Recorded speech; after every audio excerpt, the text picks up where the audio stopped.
L'Homme Bonsaï a d'abord été un album jeunesse illustré par François Roca, donc je l'ai écrit.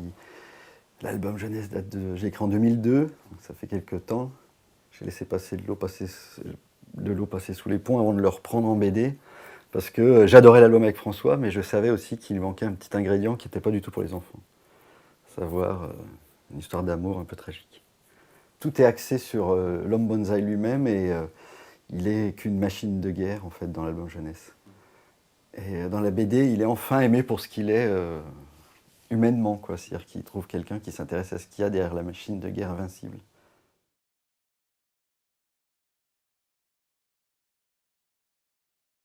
L'idée de l'arbre sur la tête, ouais, c'est un cauchemar que j'ai fait à l'époque, enfin un petit peu avant 2002, mais qui m'avait marqué. J'avais un copain qui faisait de la chimiothérapie à l'époque et qui avait perdu tous ses cheveux, ses cils, tous ses poils et qui maigrissait à vue d'œil.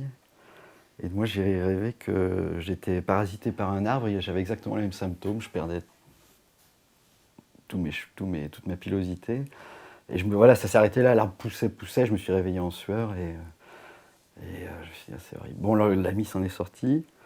Et puis l'idée, je l'ai gardée de côté. Et puis je voulais raconter une histoire de pirate. Il y en a plein d'histoires de pirates que j'adore. Je voulais pas en raconter une énième. Donc je l'ai fait basculer dans le fantastique avec cette histoire de parasite végétal.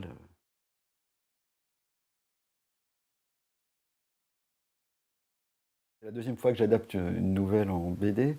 C'est La Croix et la bannière, hein. En fait, je préfère avoir une histoire originale, c'est plus facile. Parce que déjà, donc, ça veut dire qu'il a déjà une première réinterprétation par un autre illustrateur que moi. Donc le personnage avait été dessiné par François Roca sur mes conseils, parce que je lui avais donné des conseils. Il avait du mal à imaginer un homme terrifiant avec un petit arbre sur la tête. C'est-à-dire que je pensais qu'il allait être plus ridicule et risible que terrorisant. Or, c'est un mec qui fait peur quand même. Donc j'avais fait des petits croquis en lui disant, écoute, s'il est tatoué, qu'il n'a pas l'air commode, qu'il est super balèze, à la limite, c'est un peu une espèce de catcheur sans cagoule, quoi. Et, euh, et donc, il a fallu que je me réapproprie le personnage physiquement, déjà. Il a changé de couleur. Hein, ça, c'est avec Delphine Chédru, on a décidé de ça, la coloriste, parce que, en fait, au moment de mourir, il est tout pâle, évidemment. Et en fait, je me suis dit, mais pourquoi il redeviendrait, pourquoi en reprenant des forces, pourquoi il redeviendrait avec une carnation classique, en fait. Et en fait, il y passe de la couleur blême à une espèce de bleuté. Il devient un peu bleuté. Il est plus irrigué par du sang, donc pourquoi pas. Et puis ça vous donnait un petit côté Hulk, quoi. Ça accentue un petit peu le côté super-héros qui devient au début du livre, quoi.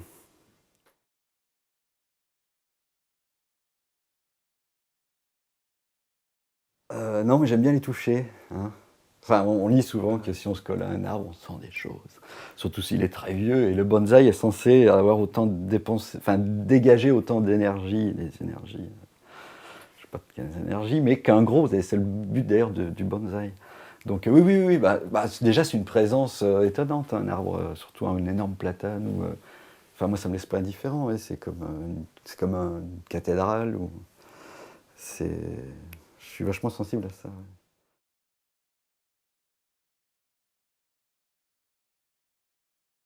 J'écris jamais une histoire en entier.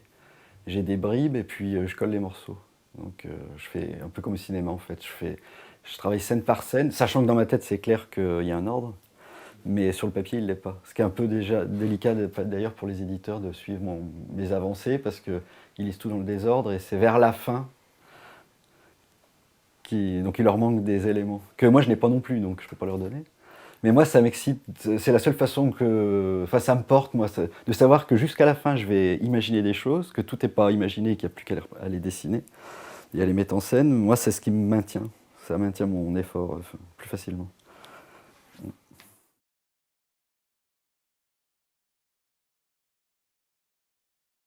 Je suis un nouveau en BD. Enfin, j'ai commencé la BD à 33 ans. Parce qu'il il n'y a pas tant d'auteurs que ça qui ont fait leur première BD à 33 ans. Et, euh, et donc, c'est pas si facile de s'arracher une étiquette du dos. Moi, je suis jeunesse. Bon, je suis jeunesse. Donc, je suis moins jeune qu'au début. Mais donc, je suis ravi parce que, voilà, en fait, je peux aussi raconter des histoires pour les grands. Et c'est ça aussi qui me fait plaisir, parce qu'il y a plein de choses que je ne pouvais pas raconter aux enfants, donc en BD on peut tout raconter pour tout le monde.